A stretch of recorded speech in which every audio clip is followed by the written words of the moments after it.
Bismillahirrahmanirrahim. Assalamualaikum warahmatullahi ta'ala wabarakatuh. Alhamdulillahi rabbil alamin. Wassalatu wassalamu ala syarafil anbiya wal mursalin wa ala alihi wa sahbihi ajma'in. Alhamdulillah.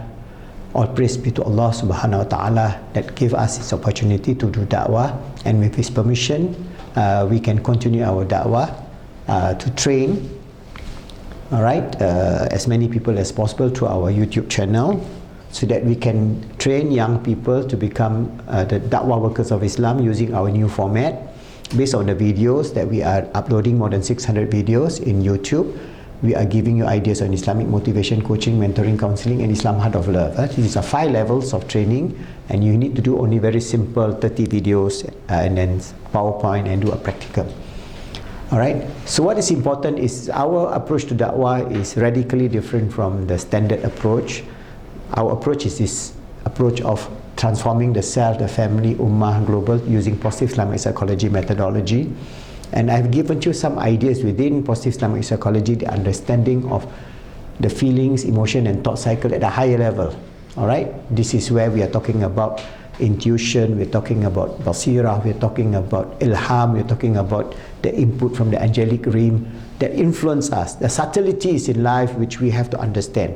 And the negativity I have given you in the understanding of how the negativity affects our thoughts, emotion, feelings cycle. Alright, and how is this model in our positive Islamic psychology model? You must understand this, inshallah, of the 4 realms of existence, and the model in terms of the input that affects our perception in terms of physical environment, social environment, inner speech, alright, of the physical and spiritual existence.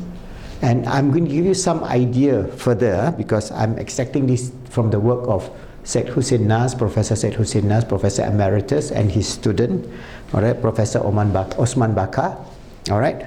So I'm adapting it for the latest understanding, so that you can understand. Within Islamic classical or traditional metaphysics, we have the gross world or the physical world, and then we have the subtle world. But now, because of quantum physics, we can see that the intermediary between the subtle and the gross world is what we call the quantum world. It's just a terminology only, because there's a lot of understanding now in terms of quantum realities. What is quantum reality? We have this understanding that prior even to the Big Bang, there is what they call the quantum vacuum, that there is a forces acting on it, and then we have the existence of the universe and so on. But whatever it is, the quantum state is both physical in terms of particles and also wave. Alright, and in the quantum state, there is what we call quantum entanglement. So whatever is in the protons, whether if it is in the physical state, can be entangled whether they are far away at the edge of the universe, and instantaneously when you excite one, the other one will also react immediately. So this is the subtle world.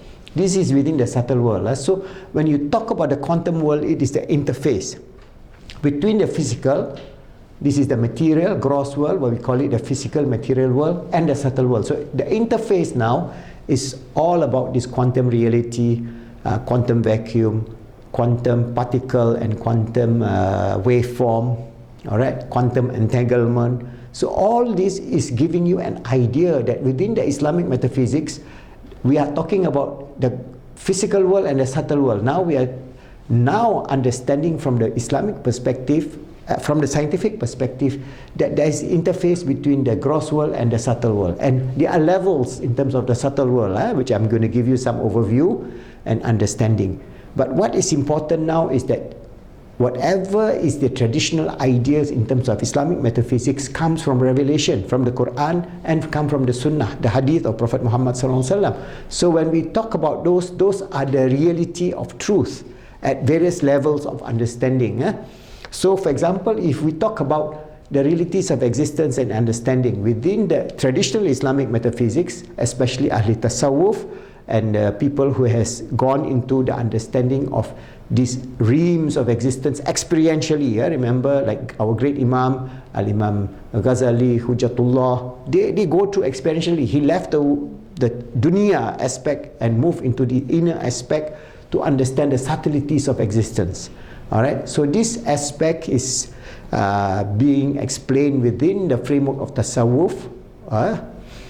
And in that sense, the realms of reality, the material world, the subtle world, the angelic world, the divine qualities and divine essence, these are just division in terms of how we perceive the metaphysics of existence, how we perceive our existence in this dunya. That we are not just a gross material substance. For example, like this gross world is just a material world. So now the scientists are saying, okay, now we have to take cognizance of the quantum world, because the quantum world is both gross and subtle. Both these qualities are now this interface, and we have not resolved this issue, because at the aspect of the particle we can explain scientifically, but the aspect of the wave and beyond, the subtleties, there's no explanation. So we have to go back to the understanding from revelation. So in Islam we have the framework already. It's a matter of merging it with modern scientific knowledge. So I'm giving you an idea, because when I see this, this chart is an adaptation from Professor Osman Bakar chart, where he explains about the gross world and the subtle world. But now I'm giving you another realm. The interface between the gross world and the subtle world is the quantum world, and how Muslim scientists will be able to study this quantum world and then understand how it relates to the 5 realms of existence. Again, these 5 realms of existence is from the perspective of Islamic metaphysics, the ahli tasawwuf who has studied this, and those who experience higher levels of perception. For example, within the understanding of tasawwuf, we have the understanding of, for example, the material world is the nasut, the realm of the nasut. The subtle world is the realm of the malakut. The jabarut is the realm of the malaikat, and then we have lahut and hahut. Lahut is the realm of the divine qualities, and then hahut of the divine essence. So this is the zat of Allah, and this concept, al-hadra, al-ilahiyya, al-khams, the 5 realms of divine existence, this was a traditional viewpoint from a lot of scholars. They have distilled this into some sort of understanding that we can then perceive, and how this is related to ourselves, and how we can then bring about an understanding of how to motivate ourselves. Because as I mentioned to you, from the subtle world, the qualities of the angelic world, how it affects I go back to our model,